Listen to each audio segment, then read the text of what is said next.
Hello అందరికీ welcome back to our channel. నేను మీ కోమలిని. ఈ వీడియో వచ్చేసరికి రాముల వారి కళ్యాణం రోజున రాముల వారి విగ్రహాలు అయితే ఊరేగింపుగా అయితే మండపానికి అయితే తీసుకొస్తున్న వీడియో అయితే నేను ఇప్పుడైతే అప్లోడ్ అయితే చేస్తున్నానండి. చాలా పెద్ద వీడియో అయితే ఉంది. నేను ఓన్లీ ఈ వీడియోలో వచ్చేసరికి విగ్రహాలు ఊరేగింపుగా బట్టలు అవన్నీ కూడా తీసుకురావడం అయితే చూపిస్తున్నాను ఈ వీడియోలో.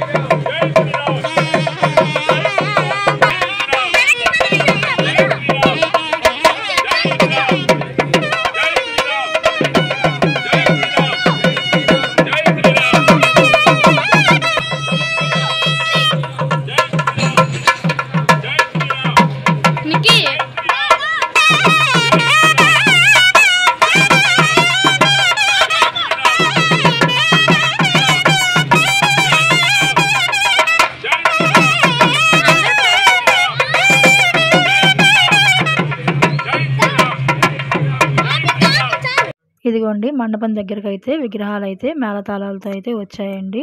ఇక్కడికి వచ్చిన తర్వాత ఇంకా విగ్రహాలను అయితే ముందు పక్కన పెట్టేసి మండపం మీద మళ్ళీ ఇంకొక టేబుల్ అంతా వేసి అరేంజ్ అయితే చేయాలి. ఇదంతా చేసిన తర్వాత మీకు నేను నెక్స్ట్ వీడియోలో మొత్తం కళ్యాణ ప్రాసెస్ అంతా కూడా నేను చూపిస్తాను. ఈ వీడియో ఇంత friends. Thank you for watching.